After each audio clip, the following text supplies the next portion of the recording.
Hi, I'm Scott Sturgill with the UW Nutrient and Pest Management Program, and I'm back again to discuss with you soil potassium. And this discussion is again part of the larger CCA pretest training videos we're working on for this year.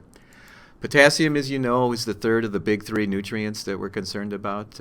We have nitrogen N, phosphorus P, and potassium K. Just like phosphorus, soils contain large amounts of potassium. However, most of that potassium is fixed or held by soil particles, particularly clay particles, and unavailable to plants. Thus, we need to supplement soils for crop production with potassium, more so than we do with phosphorus, because large amounts of potassium are removed with the crops commonly grown in Wisconsin. Alfalfa, corn silage, other forage legumes all remove a great deal of potassium from the soil. Sands and organic soils tend to lose lose potassium from the soil profile and typically test low for plant available K. We'll talk about some unique management considerations for our sands and organic soils. They just don't hold on to potassium very well. And intuitively obvious, if we don't apply potassium, we will draw down soil test K levels, and these soil test K levels can draw down much more quickly than the drawdown we talked about with soil phosphorus levels, and we'll have a graphic or two that'll look at that in a moment. This is the potassium cycle, and we will look at inputs of potassium to the soil and exports of potassium from the soil. By far the most important input of potassium to the soil is the parent material of the soil. Minerals, bedrocks, as they weather, they release potassium and other nutrients. Fertilizer is an input. Manure, biosolids, all important inputs to potassium in the soil profile. Losses of potassium from the soil cycle are the potassium cycle. Crop removal, potential loss of potassium if we're losing any of the fertile topsoil through erosion or runoff. Just like phosphorus, potassium is taken up by the plant in the dissolved or soluble form. Soluble levels of soil test potassium are relatively low relative to overall concentrations of potassium in the soil profile. And we'll talk about a minute about how potassium is released from the soil and available for crops. Again, the parent materials, bedrock minerals such as mica, feldspars, over time and very slowly release potassium. Some of this potassium is fixed or held by clay particles. This is what we call the non-available potassium. It gets trapped. As the parent material weathers, it gets trapped in the clay layers. You remember our clays are made up of layers of molecules. We have 1-to-1 clays and 2-to-1 expanding clays. Well, potassium is strongly held by these clays. If it gets in the clay layers, between layers of clay, it's strongly held and hard to be released for plant uptake.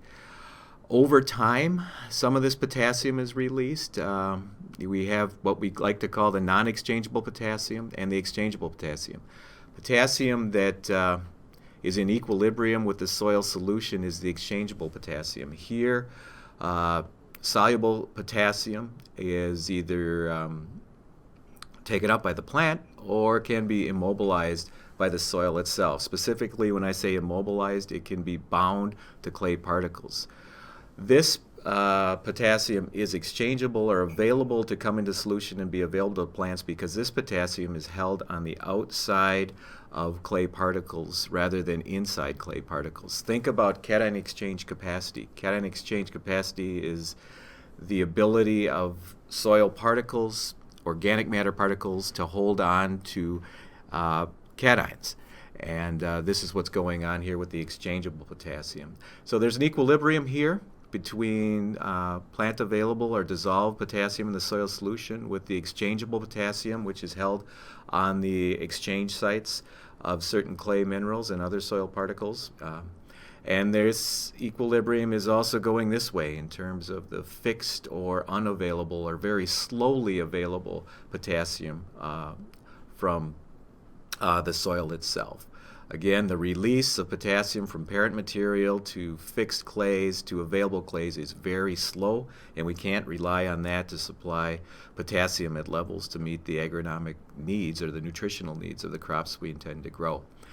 One other loss that I didn't mention of potassium from the soil can be through leaching. Fortunately, we don't worry about leaching or losing potassium, or when we do lose it, we don't worry about it from any environmental standpoints. However, on our sands, which have very low cation exchange capacity, we tend to lose potassium as water moves potassium ions through the soil profile. Also, we tend to leach potassium or lose potassium on our organic soils. Now, we know organic soil particles have a very high cation exchange capacity, but even though organic matter has a high cation exchange capacity, it does not hang on to potassium cations very strongly. So we can lose potassium through leaching, again, on our sandy soils and our organic soils. To explain a little better what I talked about in that diagram, the pools of potassium in the soil profile, the unavailable potassium is contained in the soil and some clay minerals. That's this here. The slowly available potassium is held by other clay minerals, and this is the storehouse of potassium over time. This is where the potassium is released over time. Going the wrong way. And this is the available or exchangeable potassium associated with other species or other types of clay that are more available. Again, low amounts of clay on our sandy soils, thus low amounts of potassium on our sandy soils, or movement out of the soil profile on our sandy soils. And for organic soils, they don't hold on to potassium very well. The readily available potassium, that is the potassium that's in the soil solution, is available for uptake by the crops. This is one last graphical representation of how soil potassium interacts with the soil clay particles. Again, remember, clay particles are layers of minerals that are forming a clay particle. Those layers that are on the outside, on the cation exchange sites, are readily available to come into solution and can be utilized by plants. The non-exchangeable or slowly released buffer, if you will, potassium, is that's contained within the clay particles. Soil tests measure the amount of exchangeable potassium, or we estimate through our extractants the amount of exchangeable potassium as well as the potassium that's dissolved and readily available in the soil solution. Factors that influence this exchangeable or readily available potassium in our soils are wetting and drying cycles, freezing and thawing cycles, and oxidation state, or the content and state of iron in our soil profile, in our soils, and we'll talk about that in a moment. Wetting and drying, exchangeable potassium content can increase or decrease when the soil is dried, and that depends on the type of clay minerals that are present. Some minerals, when they dry, the layers will collapse around any anions, in this case cations, cations that are contained within the layers of the soil profile, and it will hang on to them. Other types of clays, when they are dry, the layers will open up, and the potassium can be released from these types of clays and out into the soil solution. So time of sampling, if we do soil sampling relative to soil wetness, can influence soil test K levels, and you're going to hear me say this a couple of other times. When we're sampling fields for routine soil testing, it's important that we try to sample at the same time of the year, more or less, whenever we're sampling, whether it's once every 4 years, once in the rotation, or more frequently than that, because soil test potassium levels can change as a function of temperature, as a function of soil wetness. So we'd like to make as close as we can get to apples comparison. So if you're soil sampling in the fall in one year, try to soil sample in the fall the next time you're soil sampling a given field. Likewise with soil moisture, freezing and thawing or soil temperatures can impact the amount of potassium that's released by soils. This all depends on clay mineralogy and other factors in the soil. Soils that contain considerable amount of micas, they can release potassium as a function of freeze-thaw cycles. Again, this influences the the layering, the strength of the layers that are holding the soil potassium in the soil. Other soil types that have smaller amounts of mica and greater amounts of exchangeable potassium, they're not so affected by freeze-thaw cycles. So, as I mentioned in the previous slide, the time of soil sampling influences nutrient levels for potassium. So we can see differences due to moisture content, due to temperatures in spring versus fall sampling, depending on the clay minerals that are present. So again, with repeated soil sampling of a given field, it's important that you sample the field at the same time of the year, from sampling cycle to sampling cycle. The mineralogy, or the content of the clay, specifically the iron content of the clay, also has some influence on the potassium content and the potassium release from soils. This is a rough diagram that a soil scientist at UW-Madison prepared, looking at generalizations of clay mineralogy across the state of Wisconsin, and you can see our clay soils have different properties across the state depending on where they're found, and one of these properties is iron content and iron oxidation state, and these all influence potassium availability as well. Okay, the soil test. When we stick a soil probe in the ground, we collect a soil sample, we send it off to the lab. What is the lab measuring? The lab is measuring two parameters regarding soil test potassium. They're measuring the potassium that's in the soil solution. This is the dissolved, readily available solution, and it's also estimating the exchangeable potassium. How much of that potassium that's on those clay particles, those soil particles, and to some extent the organic matter particles, is available to come into solution and be available to plants. Last time I'm going to say this, and you see it here again. When you're sampling for potassium, which is part of routine soil sampling, it's important that you sample the same time from year to year, because there can be seasonal variation in the soil test potassium levels we're going to find. What are the optimum soil test potassium levels for the major crops grown in Wisconsin? They're illustrated here. On our loamy, which are our medium and fine textured soils, you'll see the optimum ranges for alfalfa, corn, and soybean.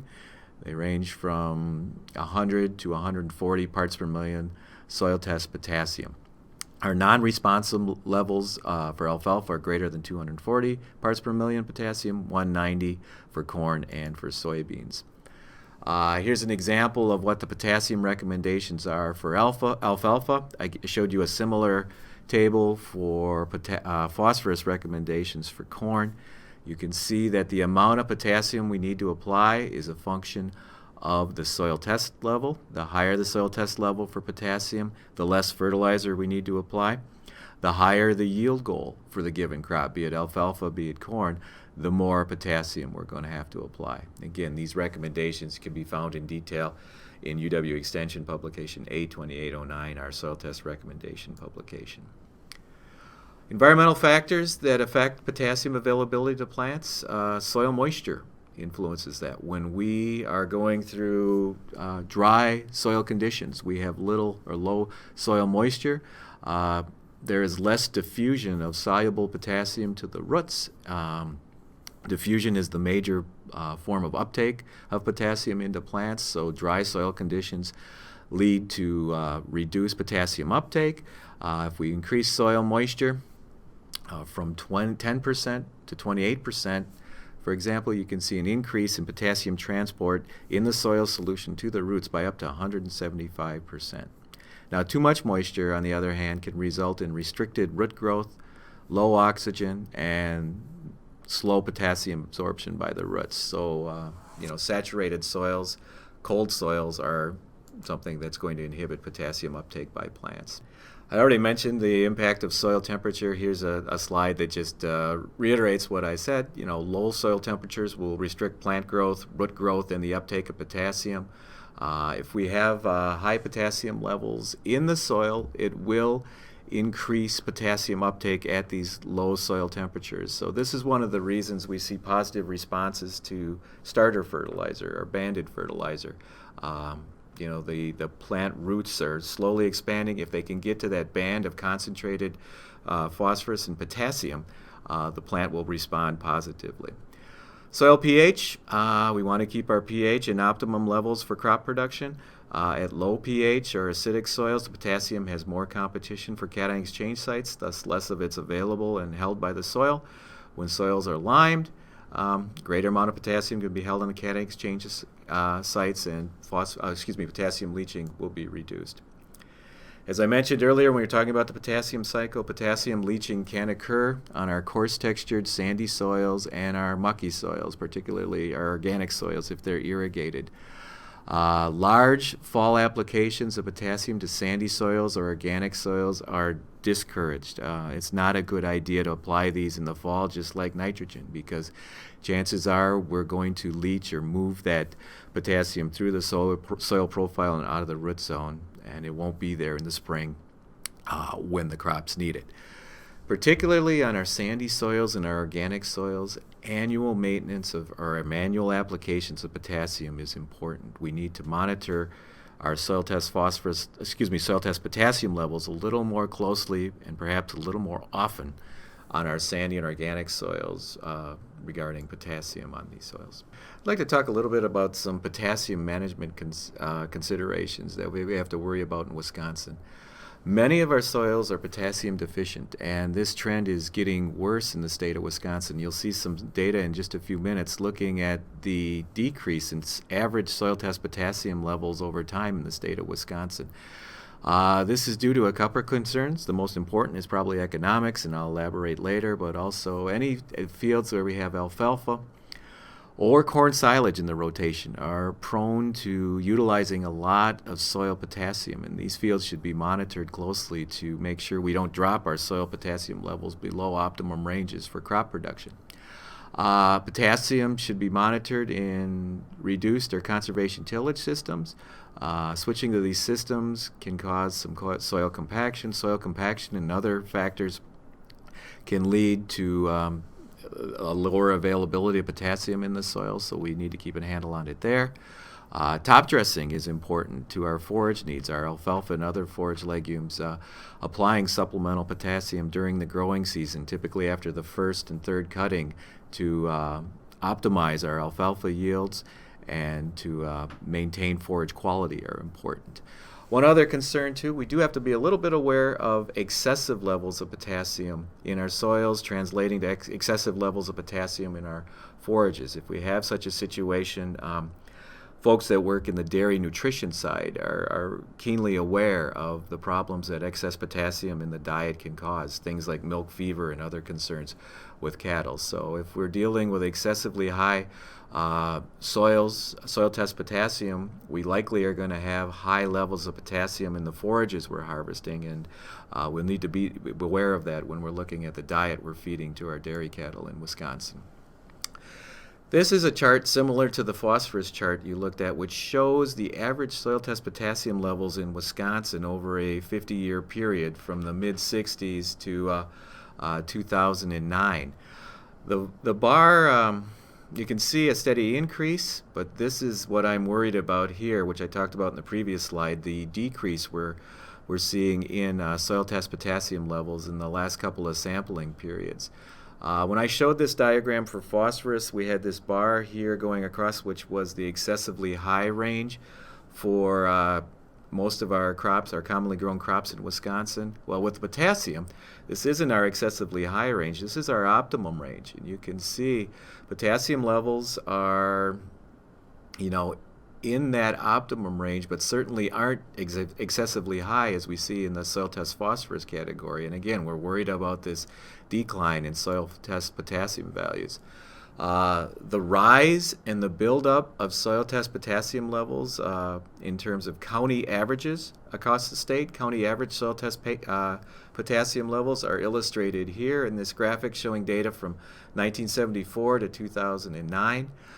You'll see the darker the red is where we want to be with soil test potassium levels in the range about optimum for crop production in the state of Wisconsin. You can see in general a buildup in soil test P across the 70s through the 80s into the 90s. Once we get into this period, the latter part of the 90s and the early 2000s, you'll see a paling or a pinking, if you will, of this map showing general declines in soil test potassium levels. And this is not a good sign. We don't like to see it, but there are some valid reasons for it.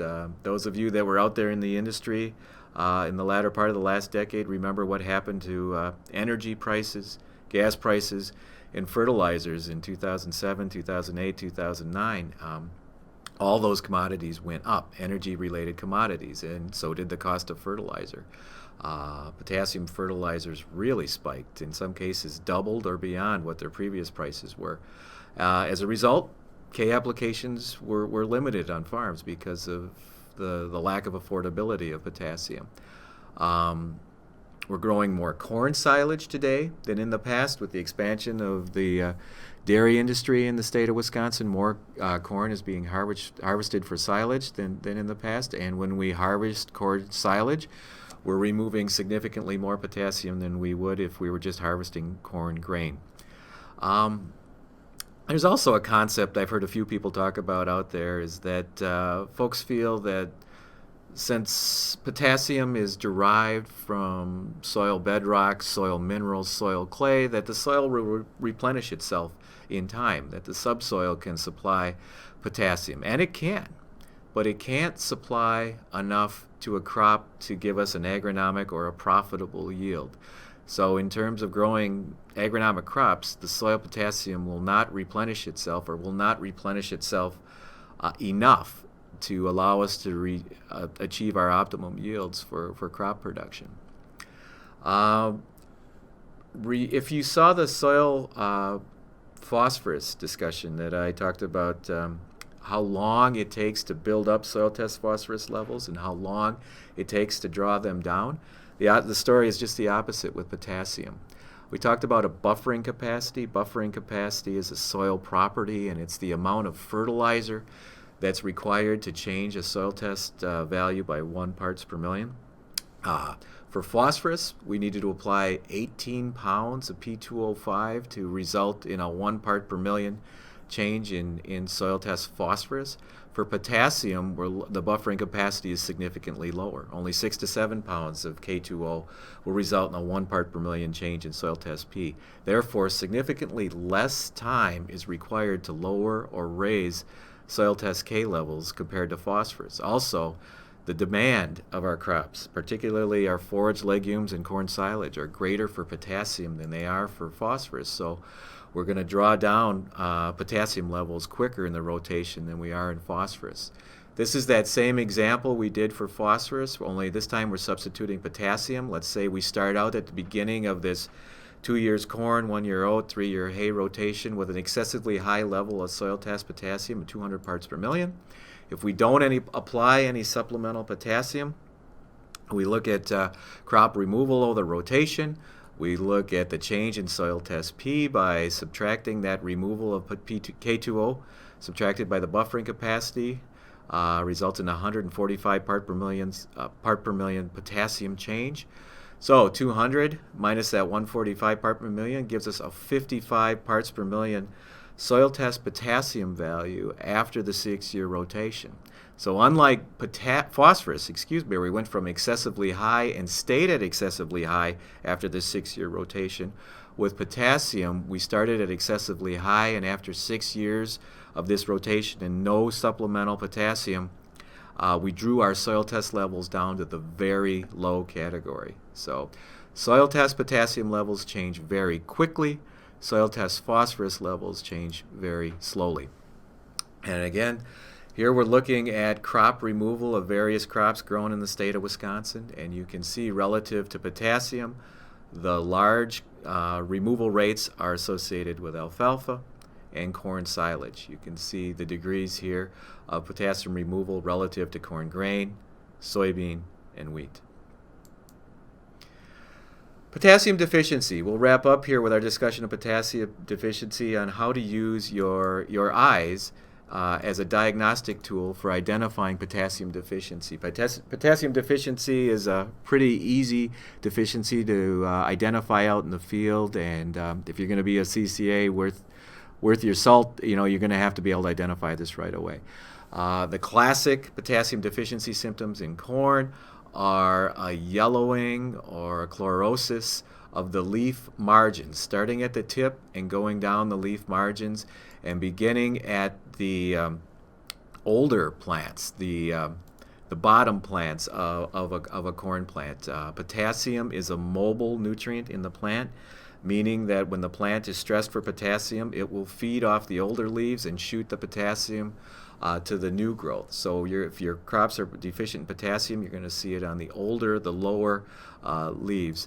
Again, here's a transgression of a healthy corn plant, one that's starting to get a little low in terms of soil test potassium. You'll see the yellowing along the margins starting at the tip, and worsening conditions as we lower our soil test potassium levels. With alfalfa, we have to be keenly aware of potassium deficiencies in alfalfa, and the symptoms there are pretty telltale. There you'll see the white or yellow, some cases brown spots on alfalfa leaves starting at the tip and working down the margin. You don't see bands or streaks like we see in corn. You see these spots. Don't confuse this with hopper burn. Hopper burn is broad bleached areas along the margin of the plants. The spots are telltale signs of potassium deficiency in alfalfa. And here's another shot of what it looks like in alfalfa.